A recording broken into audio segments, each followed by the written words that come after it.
Alright guys, we're going to continue studying the U.S. Constitution by looking at the actual branches of our government. We're going to start with the legislative branch, which is made up of Congress.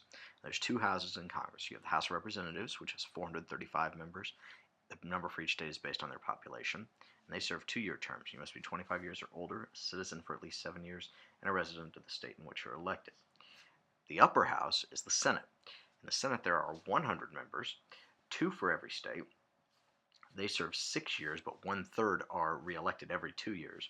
You got to be 30 years old, a citizen for at least 9 years, and a resident of the state in which you are elected. So it's a little bit tougher to be a senator than it is to be a member of the House of Representatives. Now, Congress has a lot of powers. We give more power to Congress than any other branch of our government. They can override the presidential veto. They can approve treaties and the presidential appointments. They can impeach and remove elected officials. They get to print and coin our money as well as borrow money. They are the ones who declare war, and that's really important. They raise and support the armed forces. They regulate foreign and interstate commerce, which is trade. They create and collect taxes. They establish and maintain the Postal Service, and they get to pass laws for the national capital. Now, the process of making laws starts here. A bill is introduced in either the Senate or the House of Representatives. It's referred to committee to make changes and recommendations. It's debated on the floor and voted on, and then they meet. House and Senate members meet to create a single form of the bill, which is then sent to the President. If it's approved, the President signs it into law.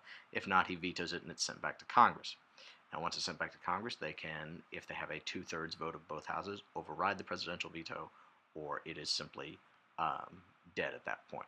But rather than describe it to you myself, I figured I'd let Schoolhouse Rock do it for me.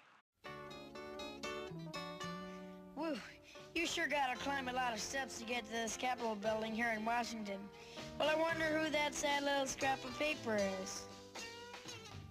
I'm just a bill, yes, I'm only a bill, and I'm sitting here on Capitol Hill. Well, it's a long, long journey to the capital city. It's a long, long wait while I'm sitting in committee, but I know I'll be a law someday. At least I hope and pray that I will, but today I am still just a bill. Gee, Bill, you certainly have a lot of patience and courage. Well, I got this far. When I started, I wasn't even a bill. I was just an idea. Some folks back home decided they wanted a law passed, so they called their local congressman, and he said, "You're right, there ought to be a law." Then he sat down and wrote me out and introduced me to Congress, and I became a bill. And I'll remain a bill until they decide to make me a law. I'm just a bill, yes, I'm only a bill, and I got as far as Capitol Hill. Well, now I'm stuck in committee, and I'll sit here and wait while a few key congressmen discuss and debate whether they should let me be a law. I hope and pray that they will, but today I am still just a bill.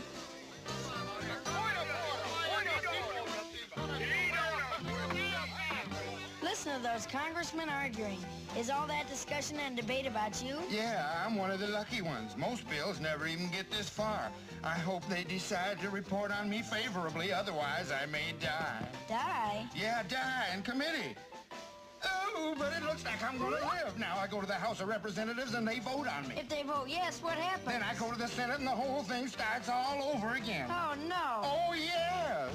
I'm just a bill, yes, I'm only a bill, and if they vote for me on Capitol Hill, well, then I'm off to the White House where I'll wait in a line with a lot of other bills for the president to sign, and if he signs me, then I'll be a law. I hope and pray that he will, but today I am still just a bill. You mean even if the whole Congress says you should be a law, the president can still say no? Yes, that's called a veto. If the president vetoes me, I have to go back to Congress and they vote on me again, and by that time you're so By old. that time, it's very unlikely that you become a law. It's not easy to become a law, is it? No. But how I hope and pray that I will, but today I am still just a bill. He signed your bill. Now you're a law. Oh, yes. Alright guys, well now you kind of understand how the whole legislative branch functions and how a bill becomes a law in this country. That's pretty much it, guys. Hopefully we took good notes.